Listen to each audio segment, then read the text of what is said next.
Welcome.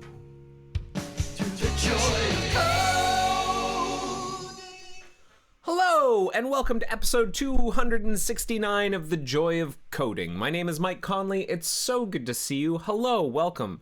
We're going to be hacking on some Firefox stuff today, mainly actually doing some exploration and review. I've got a code review in my queue that I want to look at, and I want to answer some viewer questions. There was a really tricky one. I actually haven't done any prep for it, so we're going to be doing some exploration to try and answer that question. It's kind of a broad question, but we'll get into that. Let me start by sharing my screen, and then we can get started. So, share my screen. Hey, it's November 10th, 2021. A reminder, no plan survives breakfast. I kind of have a sense of what I want to do today and what I want to talk about today, but hey, things can go horribly wrong. I might get sidetracked, distracted. Someone might ping me with an emergency over Matrix and I have to deal with it. My hardware might stop working, or my internet might go down. Who knows what'll happen? It's been relatively smooth the past couple of episodes, but you know, things go wrong and that's okay. And we'll just deal with it as it comes. The second thing is that the agenda, that we're looking at, this document here with like all of these handy dandy links, is something that you have access to. If you're watching this on YouTube, there is a link to it in the video description. If you're watching this on Air Mozilla, it's in the video details. If you're watching this on Twitch, the link I'll drop them right now into the Twitch chat. Here we go. Agenda goes right into the Twitch chat.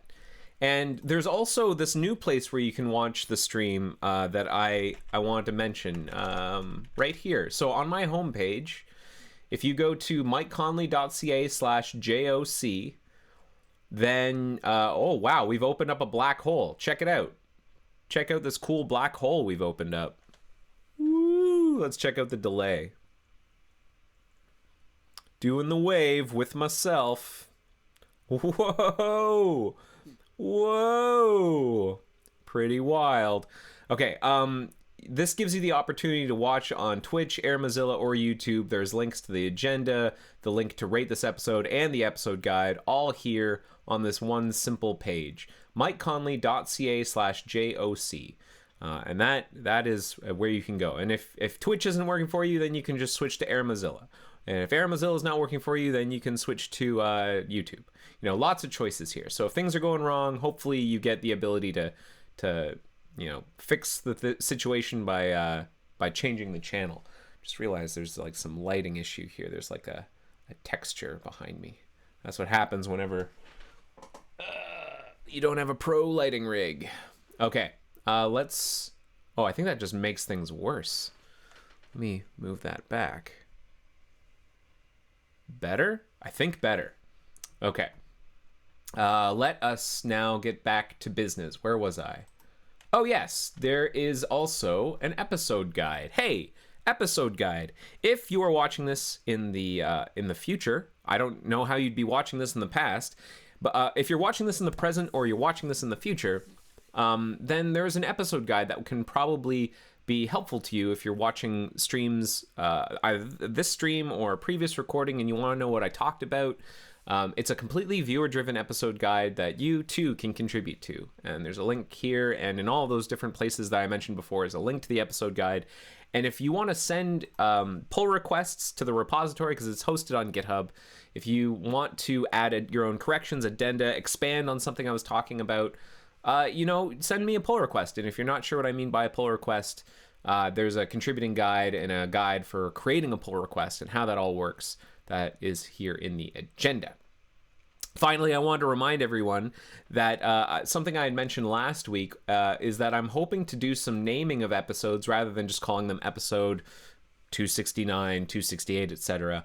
If you have good ideas, well, I should just not say good ideas. If you have any ideas for episode names, maybe you're going through the episodes in the past or you're watching this one and at the very end of it you have a good idea for a name for it, the way you can submit that idea is to open an issue on the episode guide GitHub repository. So if you go to the repository, here, let's follow this link. We'll go there ourselves. We'll check it out.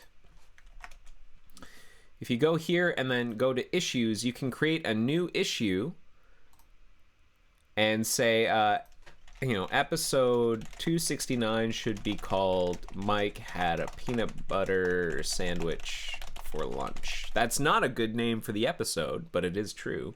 But you could submit whatever you'd like as the episode name, and I will consider it. And then we can name these episodes. Right, so I talked about this thing now.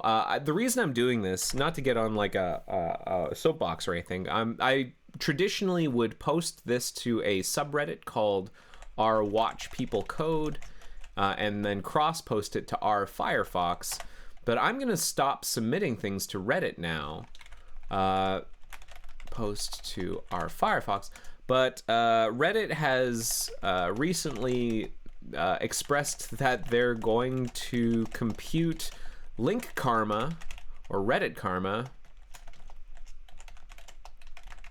using blockchain technology. I think they're gonna use like the I don't exactly, I'm trying to remember which blockchain they're talking about. It might be like the Ether, what's it called, the Ether blockchain. I don't actually remember. All I know is that doing so is like kind of catastrophic. Like, it uses a lot of energy. Think of how much carbon computing these blocks takes. And I don't want to Ethereum, thank you very much, Danny Collin. I don't really want to like help support that.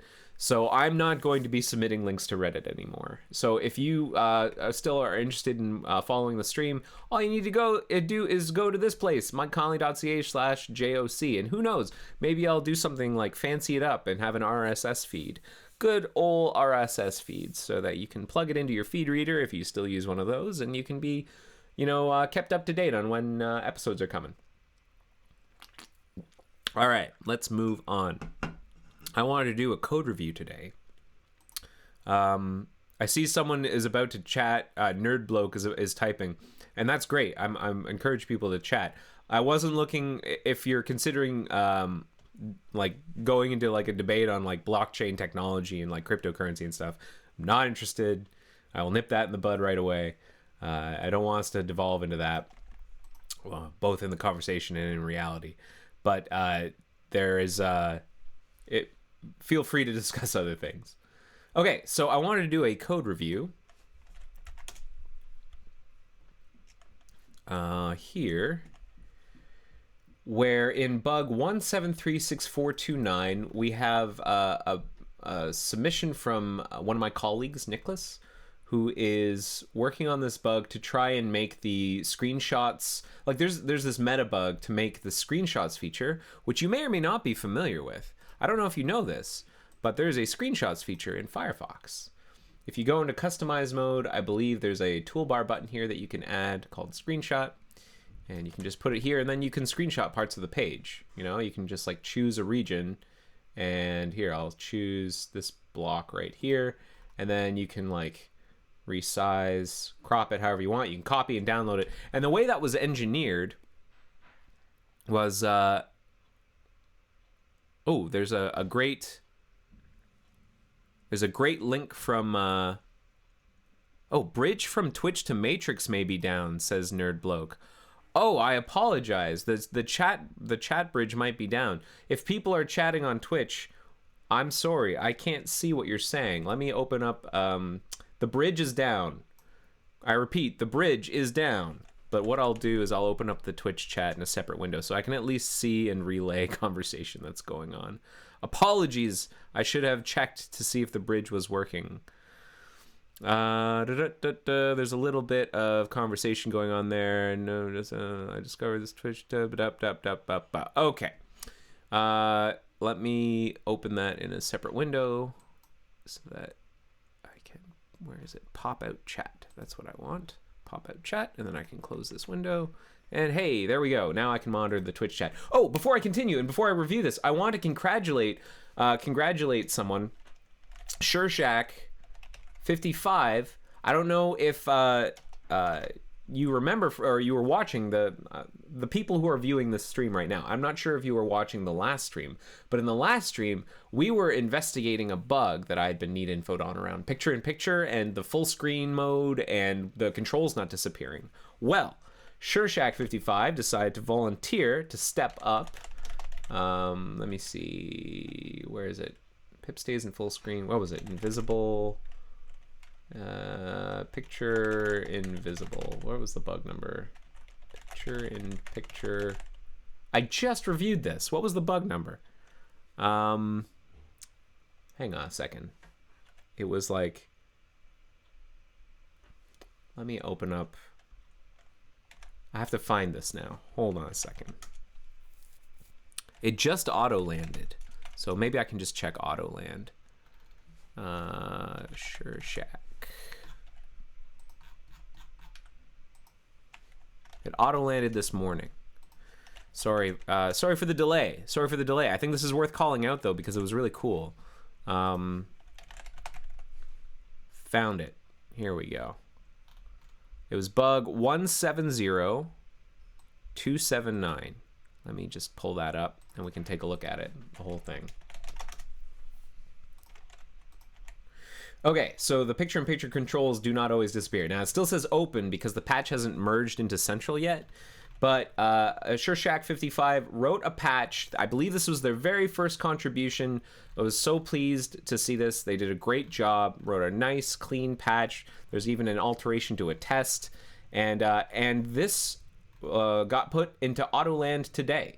So if you're curious about like testing this, you have to wait until this merges to Central, which will be in a couple of hours. And then tomorrow's nightly, like this merged only 3 hours ago to Autoland, or landed in Autoland. It will merge to Central in a few hours after, you know, test automation has confirmed and the sheriffs have confirmed that the tree is fine. They'll merge it into Central and it will be in the next nightly build. So either the one that gets built this evening or the one tomorrow. If you get that build, then you can try SureShack's patch and you can see that this will be closed whenever it merges.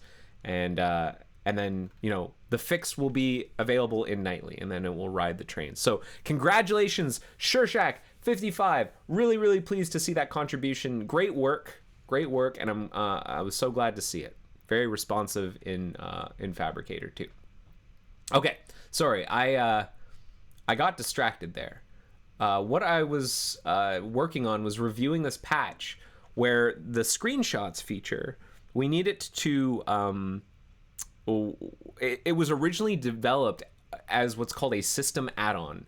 And a system add-on is a special kind of add-on in Firefox that Mozilla, like, we build and we package with Firefox. And the reason we do that is so that we can ship updates to it that don't require dot releases. There aren't too many things that we create system add-ons for, but the ones that we do, it's usually because we're trying to make it easier for ourselves to update things quickly and easily. So for example, we have a system add-on called the WebCompat add-on, and part of its job is to gloss over weird issues with websites that, you know, might behave incorrectly in Firefox, or they might use a thing that Firefox doesn't have, but we can create a polyfill for, and if it doesn't have it, then like the site breaks or something. And so the WebCompat add-on ships built into Firefox, but we have the ability to like update it for release users without doing a full-blown dot release. Like we can turn those around pretty quickly. And that allows us to react to breakage in websites. Like if a website just decides to suddenly, like, I don't know, let's say a major website like YouTube decides to suddenly use this feature or use a thing and it doesn't work properly in Firefox, and suddenly YouTube's broken for everybody, or like keyboard inputs just don't work right or something. That's actually happened before, where keyboard inputs stopped working on certain sites, or they stopped behaving in a particular way. We can ship an update to the system add-on out of band very, very quickly and almost like inoculate the entire population of users of Firefox so that they're able to continue to use the web. So the system add-on is, that mechanism's great, but the screenshots feature was developed as a system add-on, and the way that system add-ons kind of integrate with the rest of the Firefox codebase is a little strange. Like they're very isolated, and the way that they communicate with like the rest of Firefox is a little bizarre, and like how they do localization is kind of wonky. It doesn't like, by definition, it doesn't seamlessly plug in. It's kind of this isolated component that gets added on after the fact. And so that makes things like maintenance a little tricky at times. Like there's this trade-off that we get when we have this, when we have a system add-on, we can update it out of band, but maintenance and localization and the like building and updating, like it gets a little bit more complicated, even though we can do it more quickly. And so for screenshots, one of the things we're trying to do is convert this from a system add-on into a normal browser component. Shurshak asks, do system add-ons have extra privileges? Yes, they do. Absolutely, they do. They have what are called, they execute at a special level, like a privileged level, where they have effectively the ability to do anything that the Firefox codebase can do, because they're shipped by us. Like we package them, we sign them, we're like, okay, this is Mozilla code, we trust it. It gets full permissions. All right, so this patch is about converting part of the screenshots code to use JS window actors for communication, because it needs to communicate with the underlying content. Like, I don't know if you can tell, but like this whole interface right here with the eyeballs and the like little region that's going like whoop, whoop, whoop, whoop, whoop, whoop, this is actually happening inside of the content itself. These buttons are in the content, and I think they're working on making it so that these things are not being injected into the content, which is probably a good thing. But the feature of finding regions is something that we can't really do nicely in the parent process. And so instead we want to be able to send messages to the content process, being able to like interrogate it for, you know, where's the mouse right now? What region are we floating over, and et cetera, et cetera. And so that's what we're going to try and use JS window actors for. Because I think before it was using the web extension mechanism for using like a content script and sending messages that way. And because it's becoming a browser component, it doesn't have to go through the web extension mechanism anymore, and can just use straight up JS window actors. So that's what this patch is for. And if you're curious to know like what is a JS window actor, what am I talking about?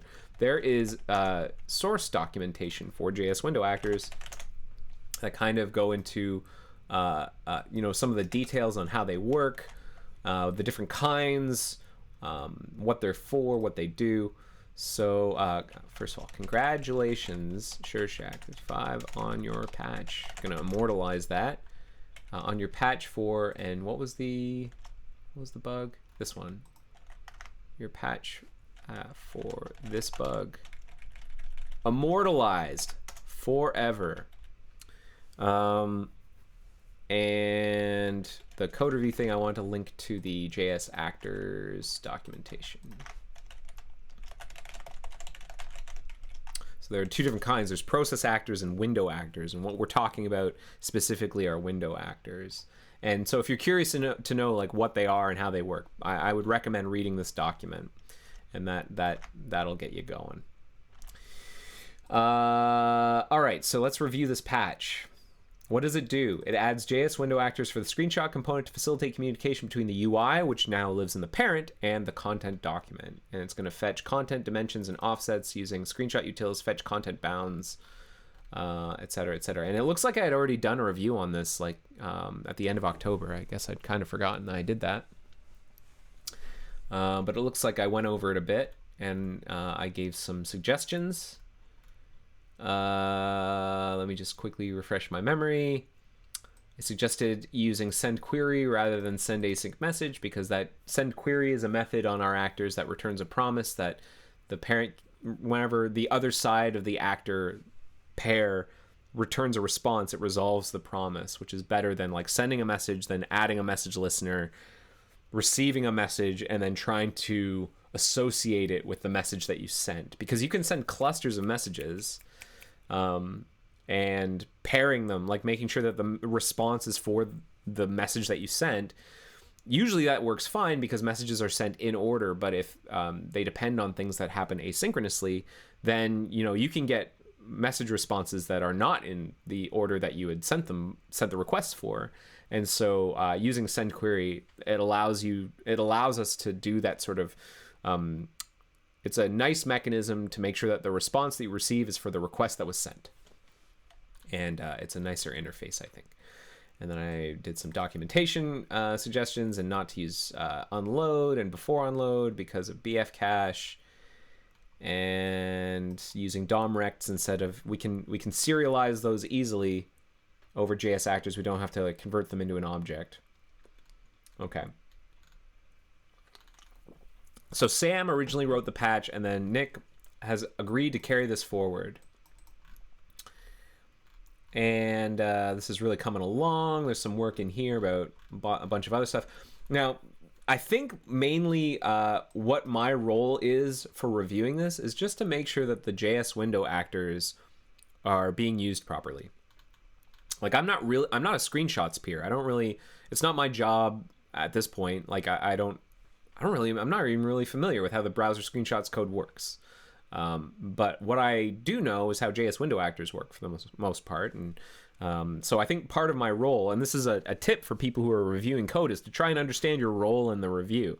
Like, that's not to say that I can't, make suggestions and give commentary about non-JS window actor things in the patch. But I think, based on this conversation, my primary role in this review is to just make sure that the JS window actors are being used properly. And here we go. Let's take a look. I'm going to hide all of the done inlines so that we can just look at the code. And yeah, my head's kind of in the way. I apologize. I'll try and read this stuff above my head and not be referring to stuff down here. That's what I'll try. Okay. So there are with most JS window actor pairs, there's like a child component and a parent, or a child actor and a parent actor. And this is the child actor. It has a receive message method that returns promises.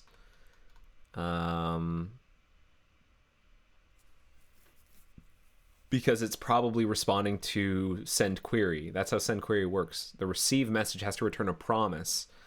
And so we want to, because this is an async message, the good news is that these things don't actually need to return promises directly, because as this is an async method, these things will naturally, the return value is what the promise generated by the async method will resolve with. So let me just quickly check to see what some of these methods do. So we have something called start screenshots overlay, end screenshots overlay, and get content bounds. Oh, Sam, who was working on the patch originally, is watching live. Hey, cool. Thanks for watching, Sam, and I hope this review makes sense. I hope I'm not going way outside the lines here. Okay, so start screenshot overlay. Let's start here. Where does this get defined? So this is an async method down here. So this is going to return, no matter what, because this is an async method, it will also always return a promise. I actually wonder, as a suggestion, because it's fine. Like, it's fine to have like async methods call into async methods, but no matter what, I'm pretty sure because this method is async, this will, no matter what you return from here, will be wrapped in a promise. And so you can end up with like a promise wrapped inside a promise wrapped inside a promise, and that's not a problem per se, but we can maybe like one, and that makes sense I think for here, because we want to await this with a try catch and like deal with this. But like for some of these, like end screenshots overlay, it's an async method that's returning a promise. It was already going to be a promise, but now it's doing promise.resolve. So it's going to return a promise that returns a promise that will return a promise. So I actually think we can simplify this a little bit, and I think you can just return true here. Because end screenshots overlay is being called by receive message, which is already an async method, I think we can just return true here. Now that doesn't actually do anything. End screenshots overlay, rather than wrapping in two more promises, we get a promise from the method definition itself being async and from promise.resolve.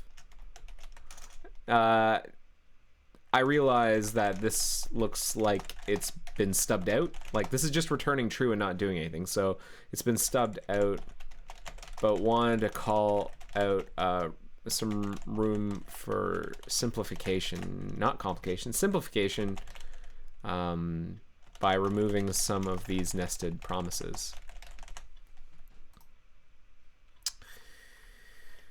Like, same here. You could just return true here. Could just return true here, I believe.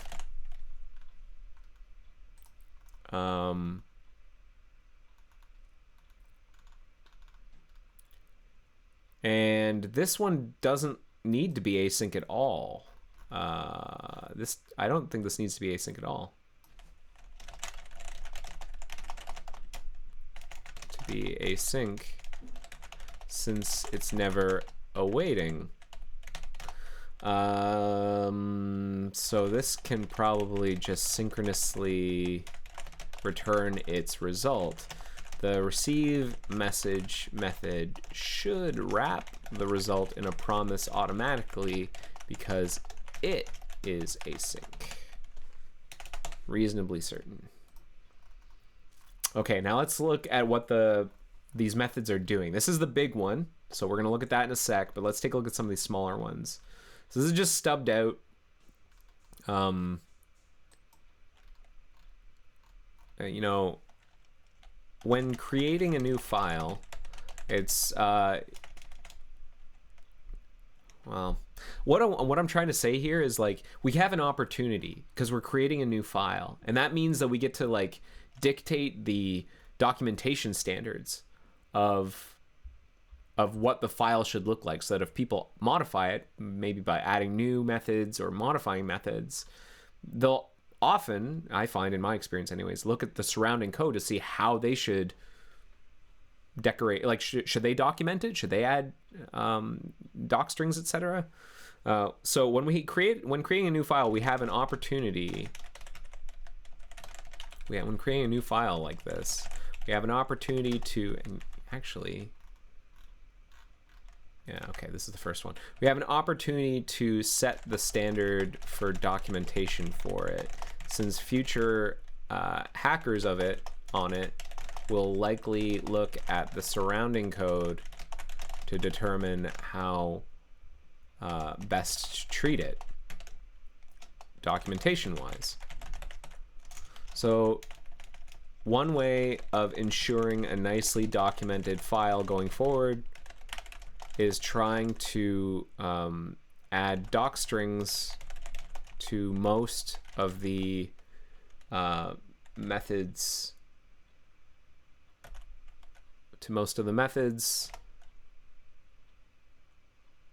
so that undocumented methods stick out and as something to probably fix. So my recommendation here, and this is fine for a follow-up, is to add a doc string to each of the methods in this file. You might be able to skip receive message. It, like handle event, is one of those overrides that I think don't necessarily require explanation.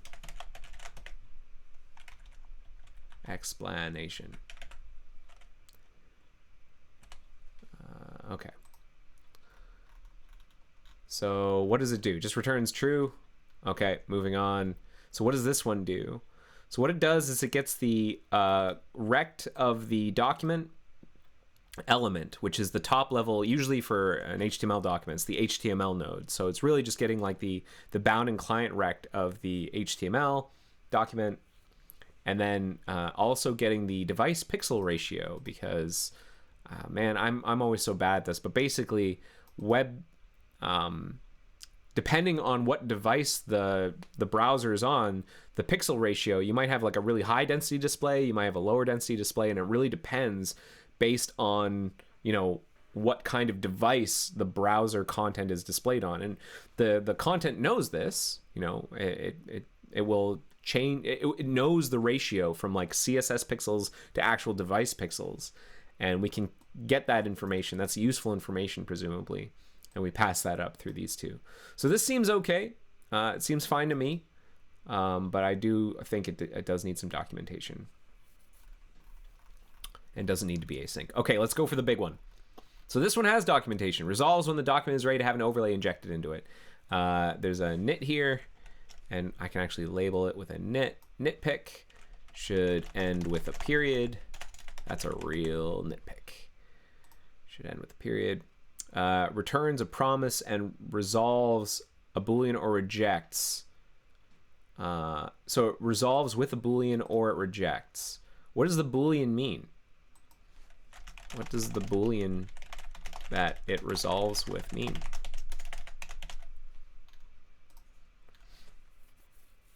So all right, document, we have this function ready enough that we define that's going to check to see that the document ready state is not uninitialized, and we have a document element. If the document is already ready, then we can return a promise of resolve true. Okay. Now, because this one is not async, I guess, yeah, that makes sense. If this was an async function, you could just return true here.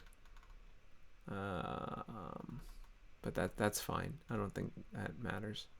And then after that, if we're not ready enough, then we'll return a promise that adds an event listener to wait for the ready state to change, and then also adds an event listener to the window for page hide only once.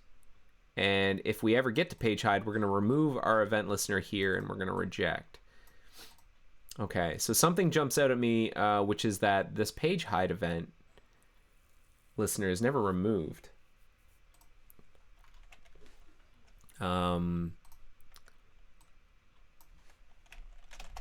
It looks like we never removed this page hide event listener.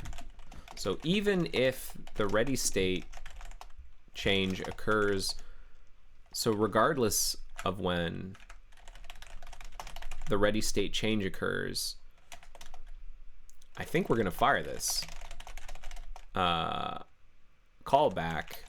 when the page navigates, and then reject. I suspect we should remove this event listener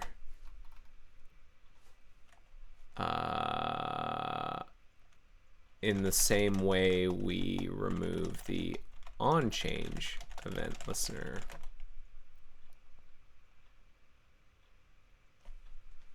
In the same place we remove the onChange event listener within onChange itself. Yeah, tea is ready. Correct. Sorry, maybe you heard the kettle go off. Hello, Ryuro77.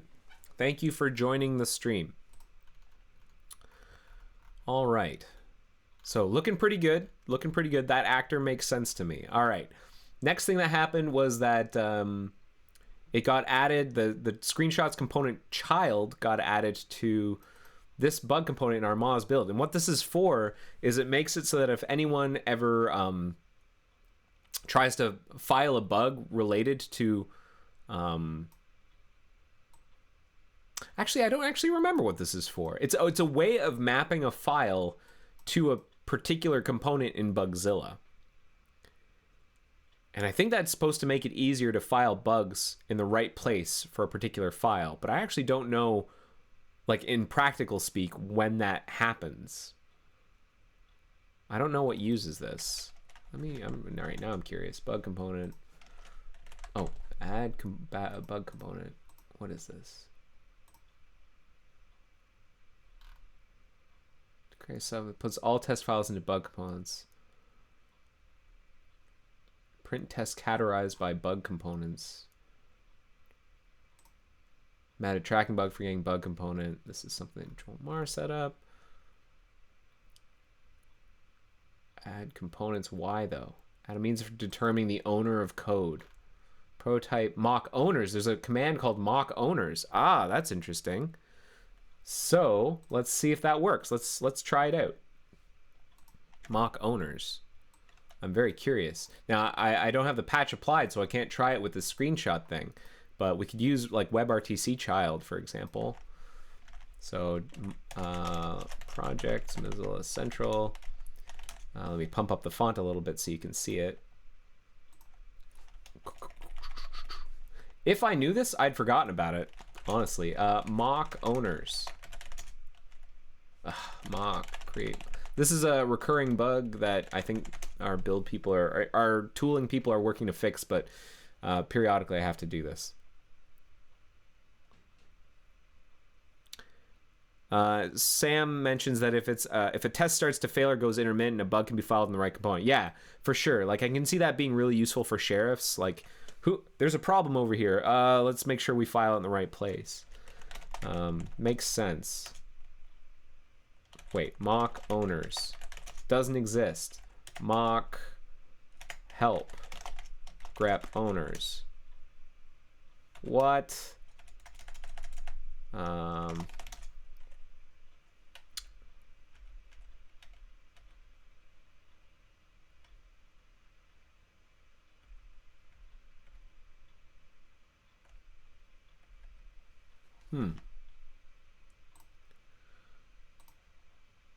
Prototype mock owners command. I guess maybe this didn't get landed, or maybe it just didn't get used. Owners lookup. Let's see if we can see if it's in the tree. No. Let's see if it's used in any of our Python. Context. Moz build front end context. And mock commands. File info Bugzilla. For file info. Interesting. Is that what this is? Sorry. File info. Query for metadata about files. Yeah. So if I go mock file info, and then what was it? WebRTC child. And where is that thing? It's under browser actors. Browser actors WebRTC child. It does not accept the arguments. Okay, what arguments does it accept? Sorry, I'm getting distracted. I should be doing the review, but I'm very curious. Show files metadata derived from moz.build files. File info. Show files missing Bugzilla component info. Show Bugzilla component info for files listed. Okay, so if I go file info Bugzilla component. Hey, cool. That spits out what Bugzilla component is supposed to go into. That's neat. Today I learned. Okay, so let's keep moving. That's what that's for anyways. And the child actor is registered. Now, is there a parent actor? It doesn't look like there's a parent actor, and that's good. I think that if I recall correctly, that may have actually been part of my feedback, is that we don't need the parent actor. I don't remember, but you don't need a parent actor sometimes. Sometimes you only need one half of the actor pair defined, because the parent class is enough. The base parent class is enough, and you don't need to override anything. So then we register the screenshots component. And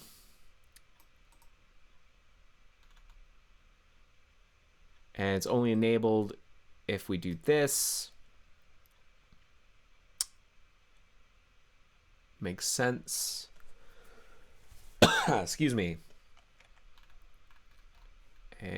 And then in screenshot utils, if the browser component is not enabled part is not true, then we just return early out of screenshot utils initialize. Otherwise, async observe.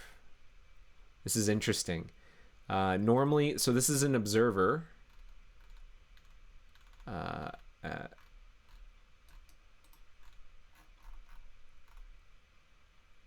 guess, does that do screenshot? So an observer implements NSI observer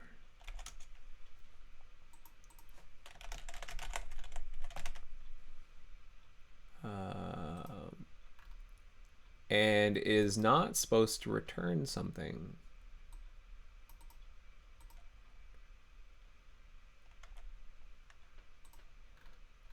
So that's probably okay. I mean, any return value is likely going to get thrown away, but normally you don't return stuff from an observer. Let's see, do we have prior art here? Oh boy, howdy do we. Okay, well, it seems to not have been like a problem in the past, so let's leave it be. Okay. We get the zoom level for the browser, and then down here, I guess this is the code for opening up the new UI, the new dialog UI.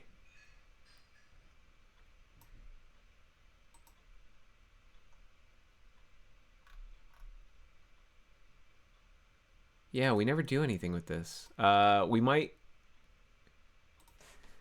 since we don't use the closed promise, we can just replace this with, oh, actually, you know, I'm gonna use suggest edit. We can just do this.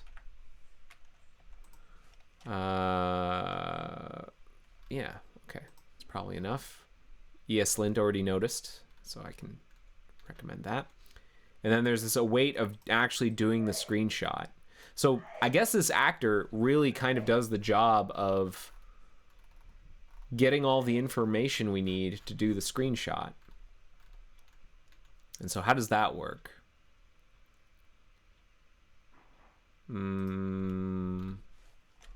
Leftover console log. Leftover console log. Shouldn't be doing that. Or, thank you. Yeah, we shouldn't leave logging statements in there. Alternatively, could create a named logger if you want to land debugging messages. Create a named logger that is default prefed off. And there's a, let's see if we can find a pattern. The page data service, I think, does this. Log, yeah. Example, here's an example.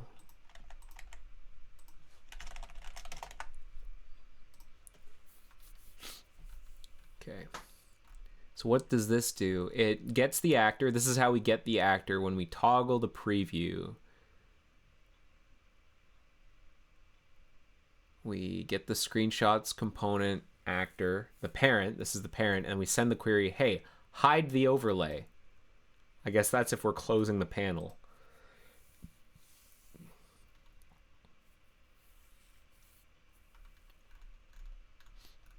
And then this is what we use to display the overlay and the buttons, I guess.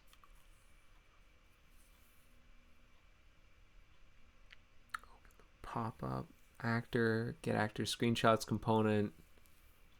Send the query, show overlay. Same note as above.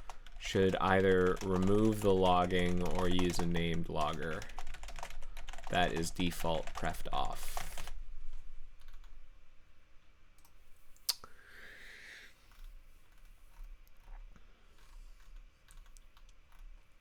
Fetch content bounds. I'm noticing a recurring pattern of like this you know, we might we do this a lot. We might consider a helper a less verbose helper method, like,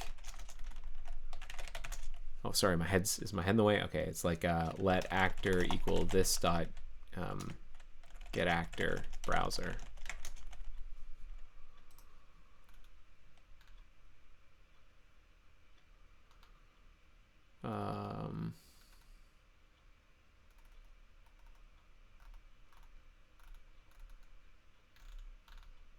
Again, I'm kind of going outside my lane here because I'm supposed to really be paying, I think, more attention to how the actors are being used rather than like what's going on inside this module, but I can't help it. Well, I am like ignoring a lot of anything that's like any of this stuff. I'm mostly ignoring it because I trust Nicholas and Sam to like and Jared, who's going to be reviewing this, to think through that stuff. I'm mostly looking at the actor stuff. We get the bounds. Take the shot. We take the screenshot.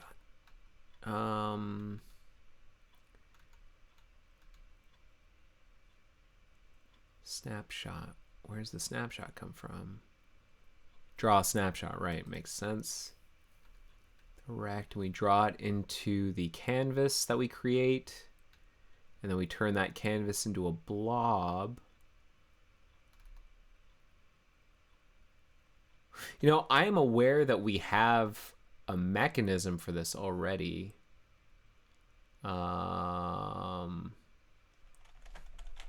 Page thumbs, JSM. Capture to canvas. Wait, what do we want here? A blob or a... What are we trying to get here?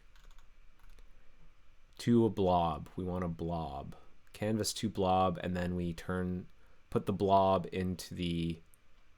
Yeah, okay, makes sense. Capture to blob. Args. Full scale. Image. Target width. Background thumb. So this is no good because we want to supply the region, and this does not give us enough. Okay. Never mind. Seems fine.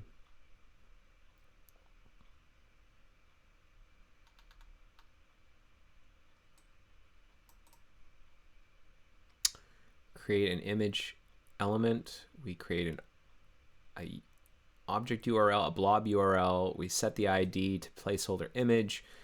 I mean, alternatively, new image.id equals placeholder image. That's the equivalent.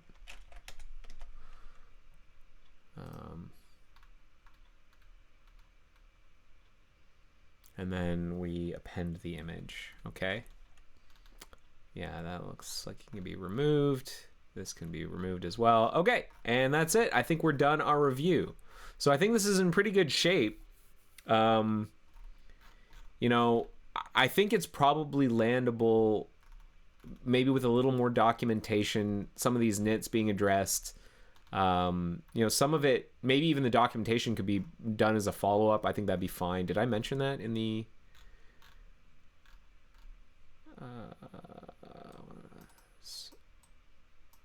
fine as a follow-up, yeah. So what were my total comments?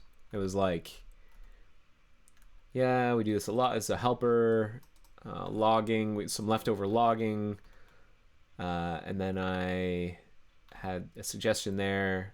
Oh, this was probably the bug that I found. It's not really it is kind of a bug. This is probably the most important thing I found, is that the page hide event listener is not being removed. And then the rest of it was really just nitpicks. And like ways we could maybe not wrap so many promises and stuff. So I'm going to request changes but always say like, great job, Nicholas. Whoop, nope. Nicholas Baumgartner. Looking good. Mostly cosmetic suggestions here, but I did find an issue with that page hide event listener. See below. Thanks. Send. And that is that. That's how I reviewed the patch. Okay. So now what are we going to do? Oh, hey, Nicholas, Nickbomb21 is in Twitch. Hey, I didn't realize you were watching, Nicholas. Thanks for watching. I hope that was okay. I hope that wasn't harrowing, me like reviewing your patch live on the internet. Yeah, it's it's good looking stuff in here. I'm very excited to see this work happen and to have the screenshots component not be in a web extension anymore, privileged web extension. It's good stuff. Someone asked a question of, you don't submit until you set what? Why does it say unsubmitted? I was kind of confused by that. Where does it say unsubmitted? Oh, because yeah, the comments that if I add a comment, for example, test comment, then save this. This is a comment that no one can see until I submit the review. Like basically there's like a draft step and a publishing step.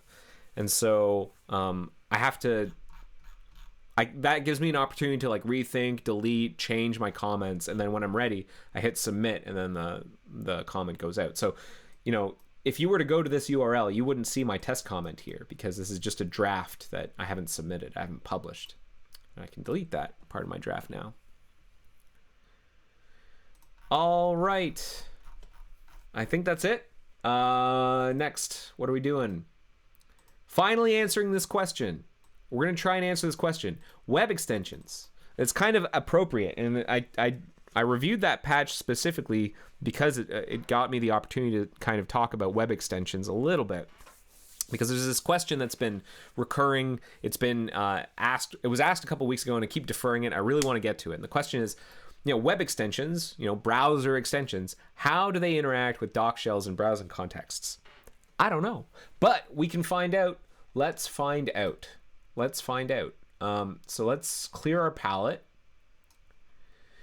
Let's go to SearchFox. Let's create some notes. So I'm just going to create a new notebook. I'm going to call it Explorations. And this note is going to be called Web Extensions. How do they interact with doc shells, browsing contexts? And if you're not sure what I mean by doc shells or browsing contexts, I did an episode. When was that episode?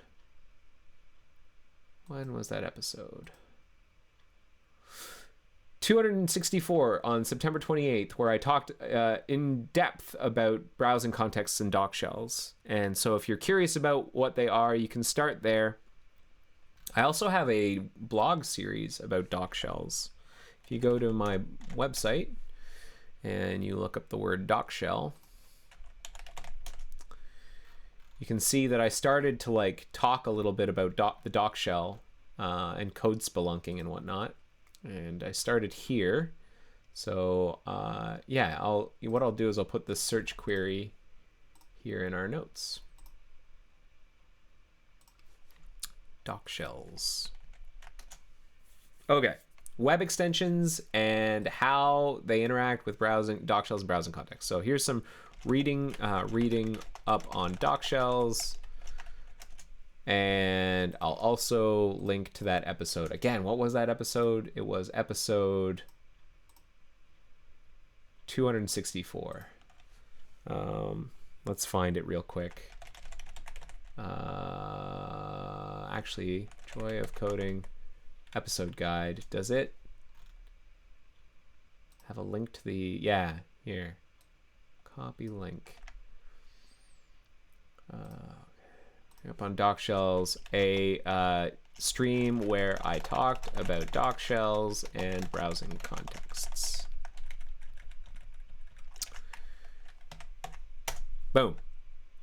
What NS and NS doc shell means? So that's a question from Shurshak. It's actually NS. You'll see a lot of older components in Firefox code that starts with NS, and that actually stands for Netscape, believe it or not, because we didn't back in the day whenever Firefox, the Gecko code base was being developed, C++ didn't have the notion of namespaces. Namespaces didn't exist in that version of C++, and so everything that needed to be namespaced, you did it with you hacked together your own namespacing by just prefixing most of your stuff with a particular, a prefix. So NS was the prefix for Netscape. And so a lot of things start with NS. NSI for interface, NS doc shell, NS web browser persists, NS all of these things. That NS stands for Netscape. And that's actually, you'll see that there have been attempts to change that, to use Moz I, interfaces that start with Moz I instead of NSI. I think there are a few. Moz I locale service, Moz I OS preferences. There have been a couple of attempts, but for the most part, I added a new interface not that long ago called top level navigation delegate. Wait for better or worse, and I called it NSI top level navigation delegate. At this point, it's kind of become convention to prefix everything with NS. So for better or worse. And if you're wondering why we prefixed it with Netscape, NS for Netscape, it's because the Gecko Firefox codebase is a distant descendant of the Netscape Navigator and Netscape suite of tools. Okay, well, how do they interact with doc shells and browsing context? Good question. Let's find out. So the web extension code, if I remember correctly, the stuff that implements the API surface that people speak to whenever they write web extensions is inside this directory called Toolkit Components Extensions. And there's a lot going on in here. Way more code than we can read ourselves in the remaining half hour of the stream. But what we can do is we can go Toolkit Components Extensions to restrict our search to this particular path, and then we can look up the word doc shell. Okay, and we get some hits. So these are the places where the web extension code touches the doc shell. I answered the question, everybody. No, I'm just joking. So we can kind of leaf through some of these and see what's going on. Let's see if there's one that's kind of interesting. So this first one, it's really just using the doc shell as a means to get access to something called the message manager, which is the old school mechanism for communicating with the underlying, well, in this particular case, for communicating with the parent process. If we can get at the message manager, then we can send messages to the parent process. And so it's using the doc shell as a hop, skip, and a jump to get to the message manager. That's not super interesting. It's not really using it. Same thing for this stuff, where the doc shell is really just being used as a... because the doc shell itself, the interface, has historically become this kind of dumping ground for stuff. And so oftentimes the doc shell is used as a trampoline, as a jumping off point to get to someplace else, because it's kind of this nexus point where a lot of different properties are amalgamated and conglomerate. If you look at the interface, it's humongous. It's really long. There's so many properties on here. And so things like browsing context. Oh wait, where's the doc shell's browsing context? How come it doesn't? Docshell.browsing context. Why wouldn't it know about it? Browsing context.idl.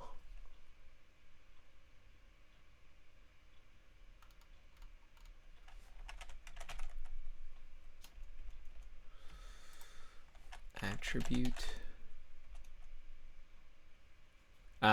Okay, so the reason why we're able to get at browsing context here is because, and this is kind of one of the mysteries and frustrations of XPCOM, is that the underlying interface of this thing called DocShell, it actually implements a number of interfaces. You can actually see the full list of what NS DocShell implements. We can actually look at the header and see the full list. It implements all of these interfaces, including one called, does it implement web progress?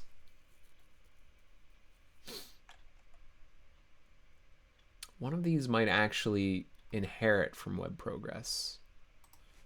Extends SI web progress. No?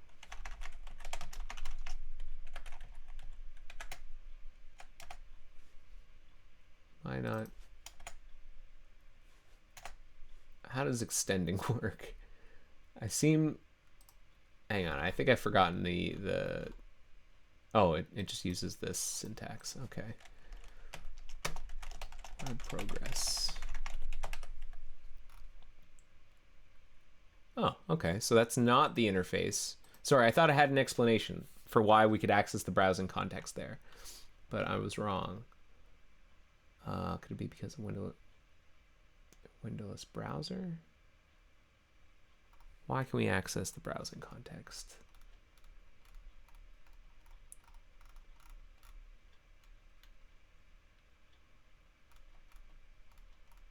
It's possible that we're just like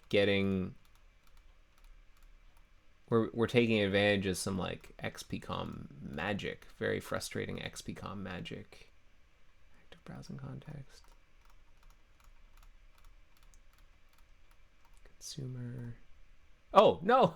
Oh, DocShell tree item. That's why. Okay.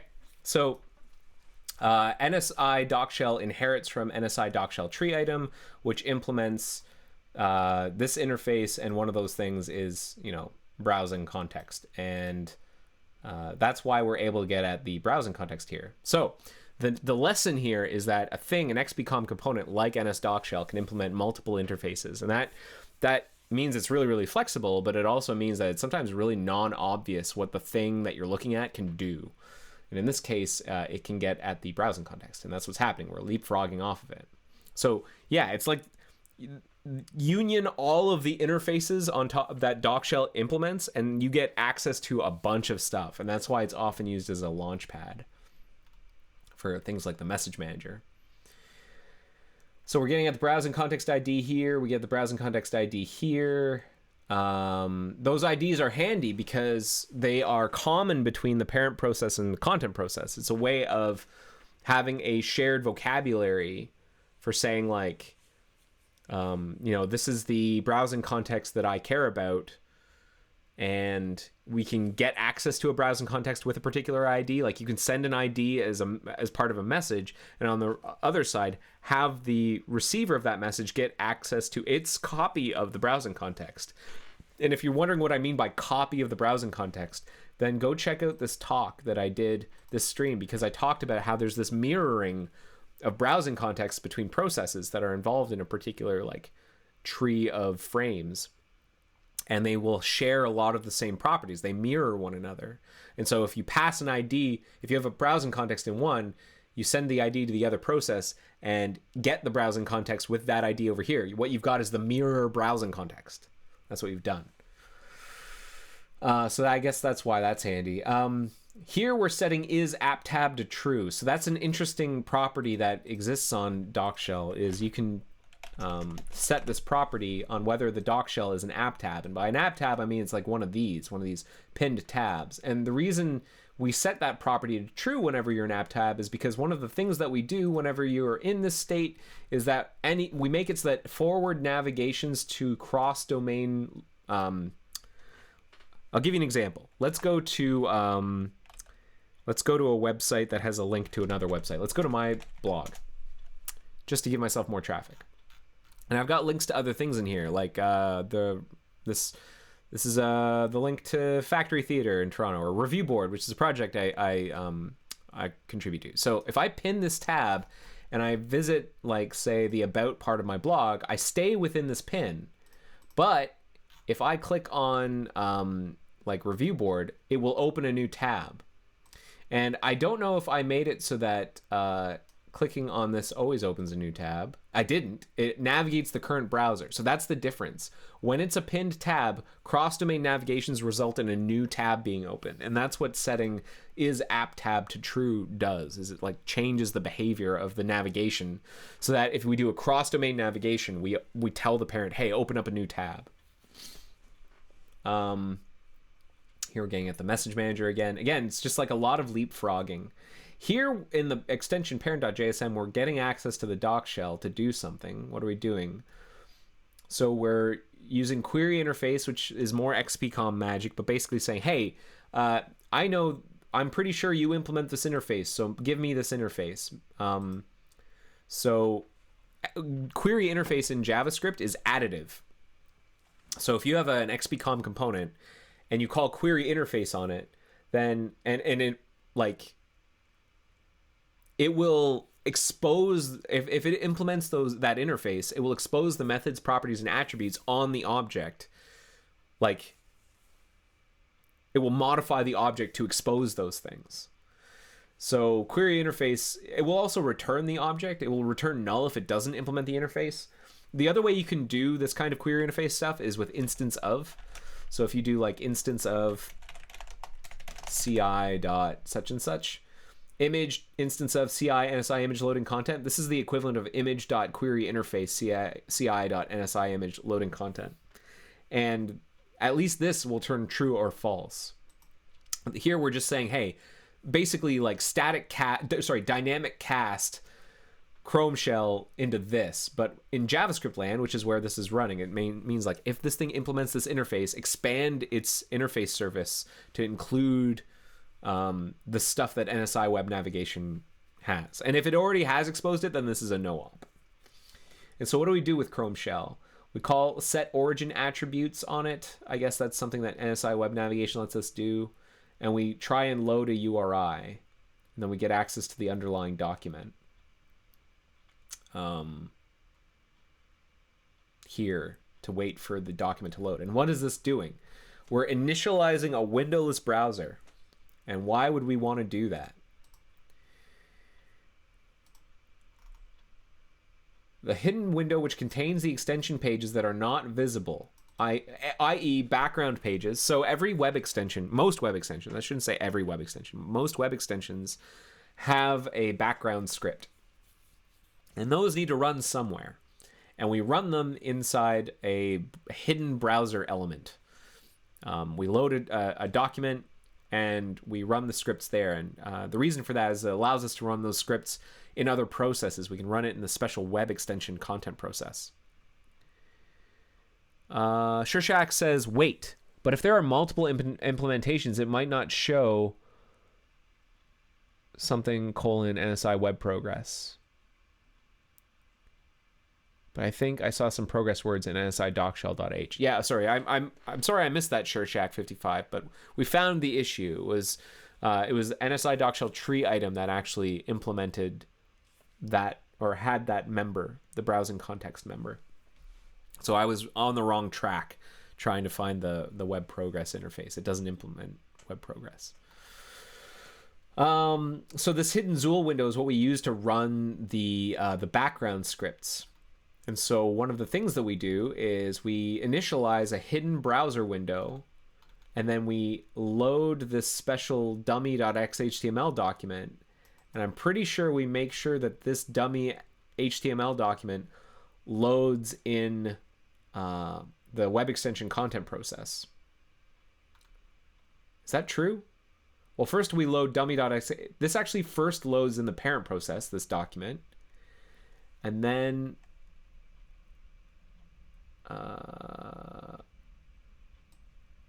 what do we do? Extension utils promise document is loaded. And then if it ever becomes unloaded, we do this. We create the windowless browser. We haven't yet loaded the background script into it yet. So let's see if we can find when that happens. create browser element. So we wait for the document to the hidden browser to be created, or the hidden window rather, to load our document. And then we create our browser element. And that's when we put it inside of the web extension content process. We decorate it with all of the right attributes to make sure it's in like the web extension content process. And then we insert it into the DOM of this hidden browser window right here. And then we wait for the browser to load. Create browser element.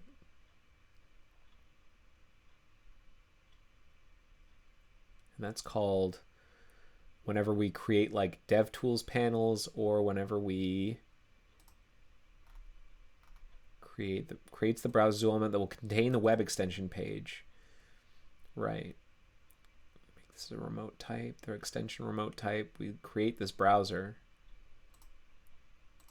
So that's what it's using the doc shell for. Like we're kind of going deep here, but basically what's happening is the extension parent uses the doc shell in this particular case to communicate with a windowless browser to navigate the top level windowless browser window to a particular document, and then create a browser element inside it to load the web content. And the reason that we can't just like load the content at the top level is because of, I can't remember, but we need, this is a recurring pattern, is you like create a top level hidden window, load a local parent process document, and inside that you can create your browser element and load your remote content that's running out of process.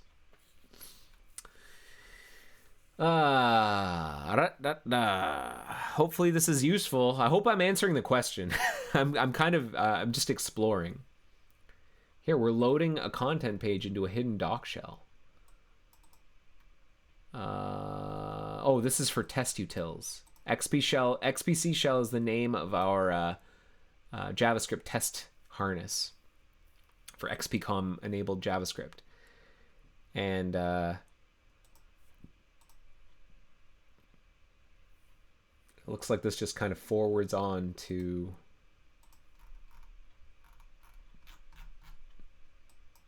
a more generic load content page, which creates a content page and then navigates it somewhere. Okay. It's just a testing utility. Find content. What is this? Toolkit components extensions find content.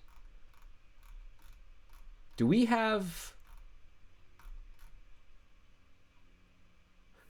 expose find APIs to web extensions?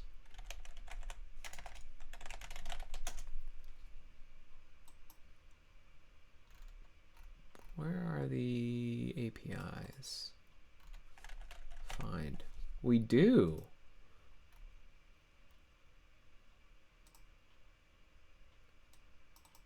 That's interesting. This is not something, I guess, that the other browsers implement. We've implemented it since 57, but this allows you to like change our find behavior. So we've got, or like implement custom find behavior. That's kind of neat. And here what happens is we create something called a finder class. We construct a finder, and that uses the doc shell. And what does the finder class do?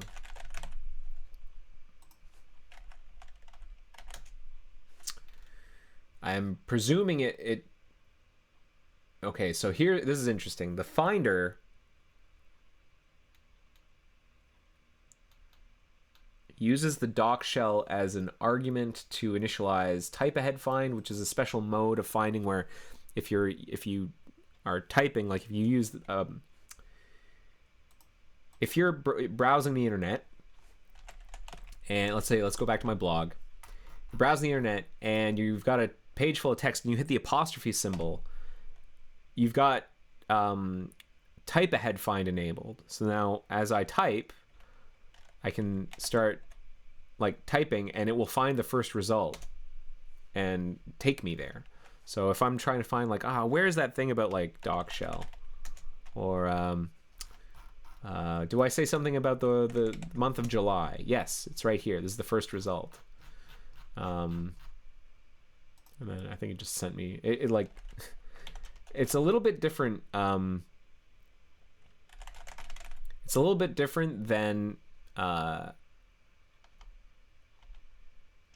doing the full search, because it's like a quick search, and I think that this is enabling that, or it gives us the ability to do that. We initialize that part. And then what else do we do with it? We had a progress listener. So this is another example of us bouncing from a doc shell to another thing. So what we do is we dynamic cast the doc shell to this interface requester, and we call a method that interface requester exposes called getInterface. And this is kind of interesting because getInterface is not the same thing as query interface. Query interface is dynamic cast, which is like, here, maybe I should write this down. Query interface versus get interface. NSI interface requester.getInterface versus NSI supports.query interface. Is that requestor? Requestor, yeah. What is the difference? Query interface is roughly equivalent to dynamic cast, which is if you implement this interface, then expose these methods to me. Properties, attributes to me. So that's what, like, doc shell implements interface requester, and one of the things that it that means is that it exposes this method called getInterface. Now, getInterface is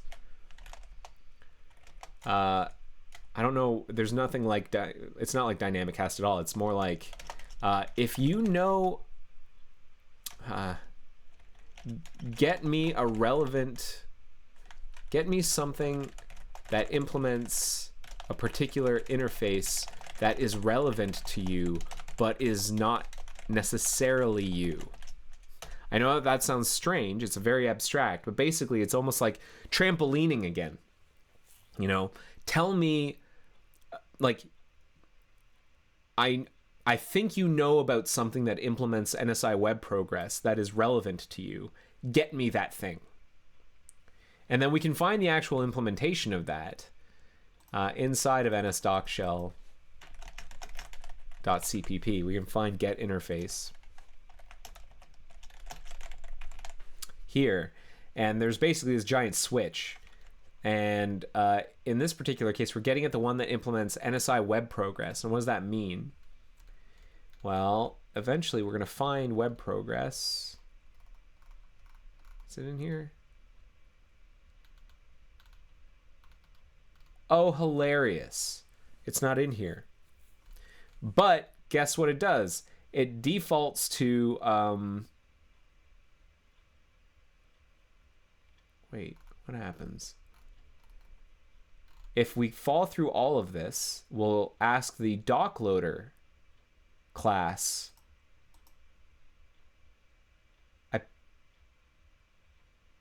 Do we implement docloader? Docshell? It's very difficult to follow this stuff. Docshell.h.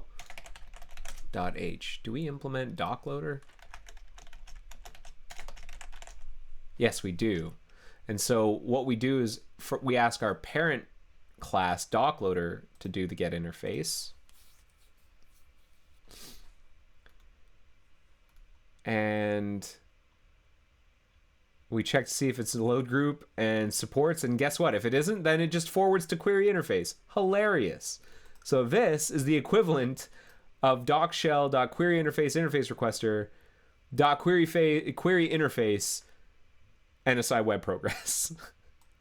Which isn't super surprising, because I knew that docshell implemented NSI web progress. So this is probably an old school method from back when web progress maybe was decoupled from docshell, and this is how you get at it. But now that they're the same thing, this is probably a holdover. And anyways, we use it to add a progress listener so that we know whenever a navigation, any kind of navigation that changes the location has occurred. And we also add an unload event listener.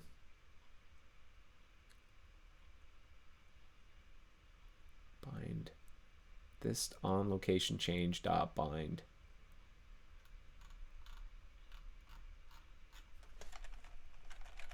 On location change.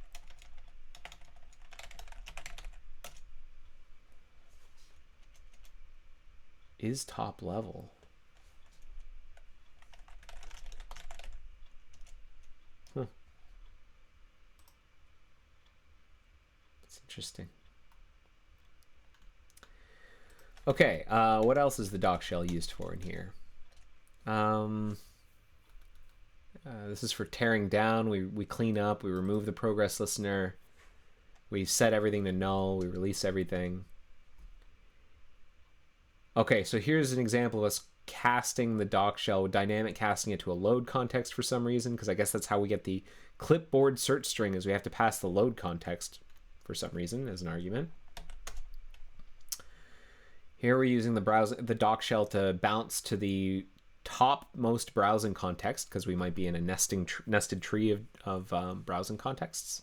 And the reason we need to do that is because the topmost browsing context, like the doc shell, we might be in an out of process iframe, and so the topmost browsing context at the top of the tree might not have a doc shell that's in the same process as us, but the browsing context we can get access to.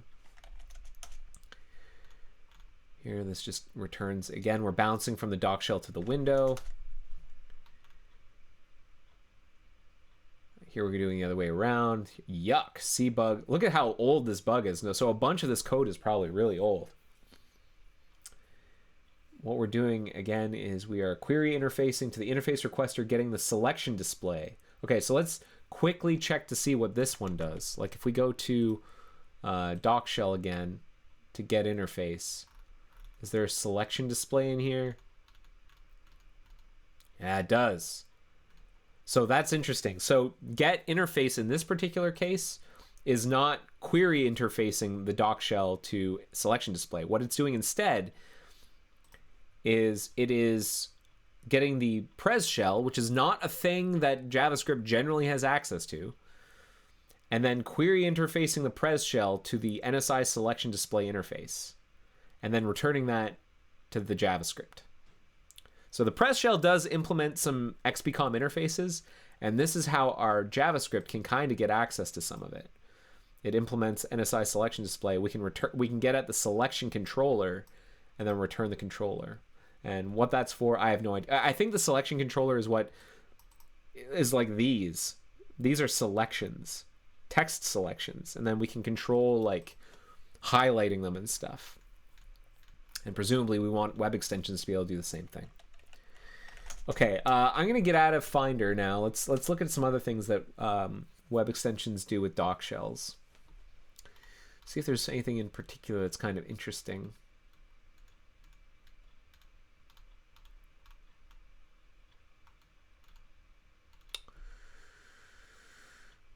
This might be interesting. This giant web navigation content for web requests. So web requests, what is web request? Web request is a web extension API that allows web extensions to intercept network requests, manipulate them, block them. It's how like uBlock and ad blockers work. Was oftentimes like a network request is going to go out. It'll check to see whether or not it matches like a known ad domain or something, and it might just like block the request or manipulate the request somehow. And I think this implements some parts of that. And because this has to do with loading, it's not super surprising that we do doc shell stuff in here. Now, web navigation content, I don't actually know what this does. Let's look at the header, see if there's a description. There is not. Is there a document in here? No.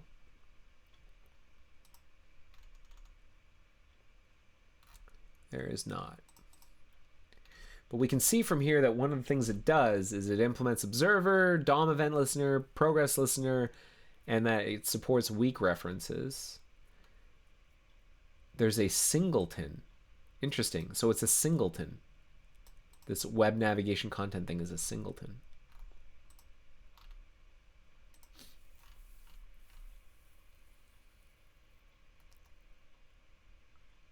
And so what it does is when we first try and get at it, we call initialize, which adds observers for creating Chrome event targets and web navigation created navigation target from JS. Wow, that is a mouthful. We will wait for those. And then if we ever observe those, we attach listeners on the event target. I don't know what listeners we're attaching. We can check that out in a second. We do a bunch of stuff here to like get at the doc shell. See if we can query interface to the route to the doc shell. Otherwise, we're trying to get at a doc shell here, and if we find one, we try and hook up a web progress listener to note whenever we change location. And we have a handler for creating navigation targets from JS. So what does it mean to attach listeners? Well, we attach a DOM content loaded event listener.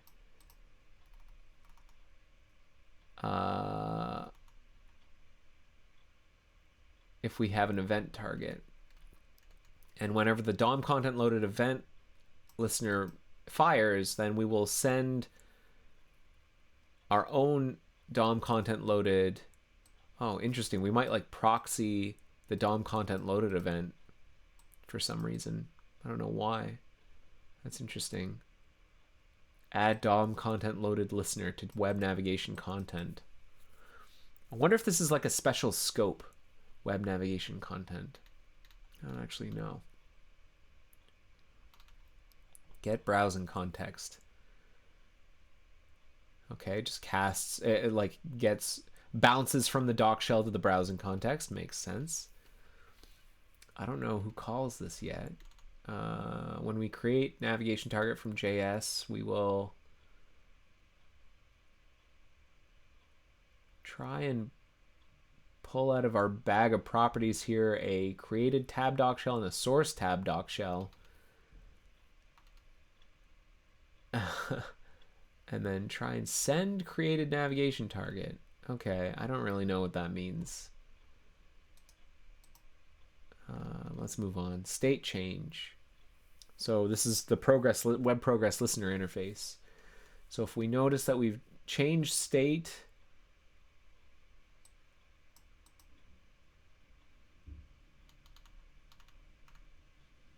we send state change. Yeah, we're like proxying certain kinds of things up through the web extension stuff.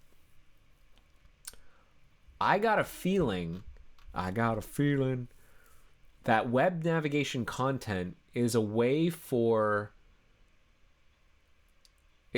in content processes, this is my guess based on my read here, I'm getting an instinct for this, I think, is that, SmurfD asks, is the Finder class Mac specific? No, it is not.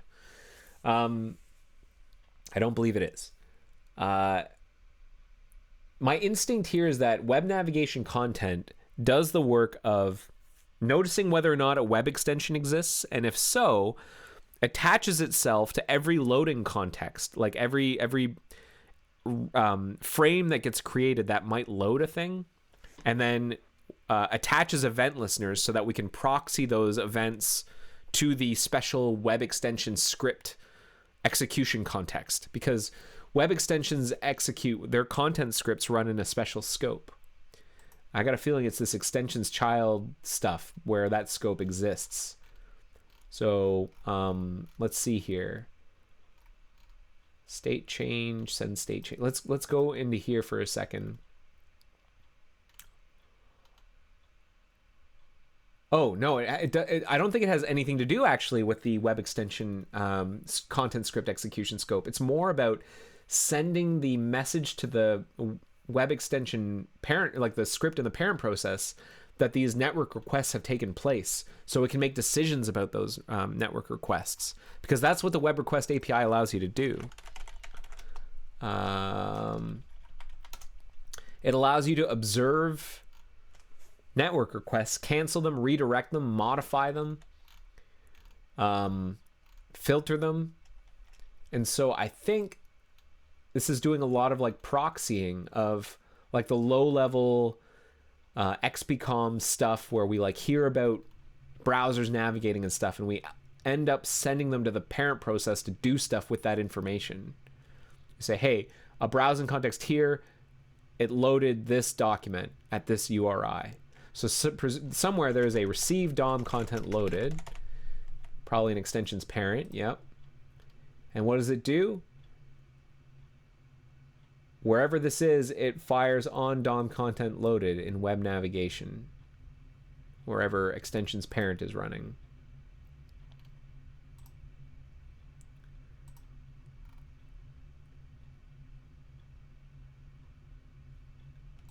XI. So this is an interesting example of us of the web extensions team trying to not use NS. They used EXT, say Moz or NS. They used XI. Now what implements this interface?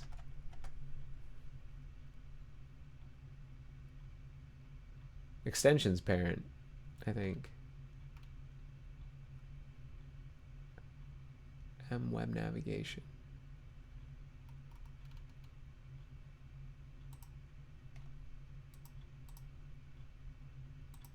Oh, I see. This thing implements that interface.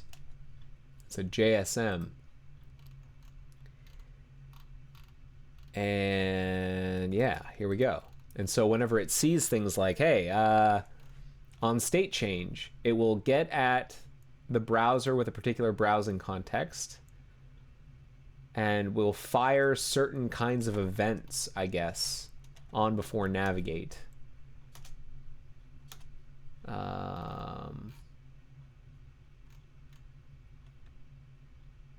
Because the web navigation interface allows people to add event listeners for on before navigate.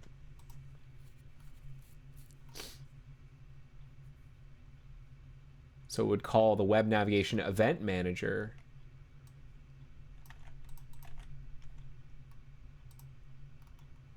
Which is part of the web nav. Oh, it's actually part of the web navigation API. Okay, so I was kind of wrong. I was saying that this was all a part of the web, what did I call it? Web request API? It's not. It's part of the web navigation API, and that makes a lot more sense actually. So this is about hearing events on navigation. You know, before you've navigated, you've loaded content, you've completed, etc. And it looks like we've implemented some of this stuff. And so all of this stuff naturally hooks into the doc shell, and it does it through this kind of complicated machinery where we have the what was it? What was it called?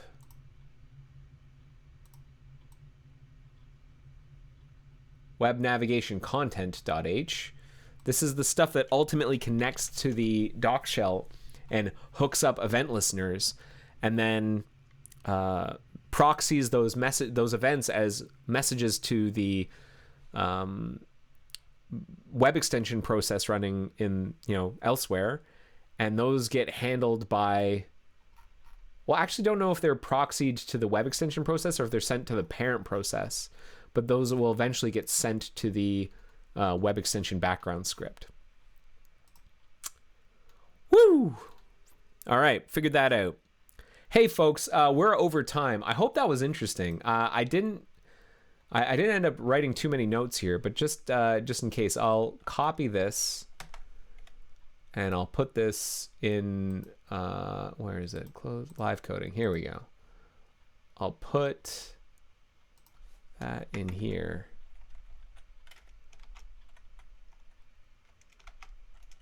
And I didn't answer this question. I'll answer that one next time. And I also didn't answer this question. Oh, I will answer this really quickly. Someone asked, are you actively learning to draw on your new graphics tablet? Yes, I am. Yes, I am. I actually drew something recently. I've been following along this like Bob Ross tutorial on, I'm not sure if you're familiar with Bob Ross, but Bob Ross is a prolific, or was a prolific artist on television in the United States and in Canada. He did a lot of stuff in the 70s and 80s on like the joy of painting. It's actually the namesake of this series was the joy of painting. This is the joy of coding. And someone did a series on how to use Krita, which is the drawing software I'm using. And like, let's do a Bob Ross painting, follow along with Bob Ross, but use Krita to do it. And so I can show you where I got with that. Mystic Mountains, check it out. Not bad. It's not the greatest, but you know, considering it's my very first, it's not, whoopsie daisy. It's not bad. You know, could be better, but it's pretty cool. Like the brush engine in Krita is really, really neat. Like you can define a lot of different brushes. Where's the brush engine? Come on. Brush engine. I used to know how to do this. Well, clearly I need to review, but basically there's like a brush engine and it's really neat. Oh, here we go. Come on, can I not edit brush settings? Apparently I can't edit the brush settings. Maybe I need to be in the brush mode. There we go.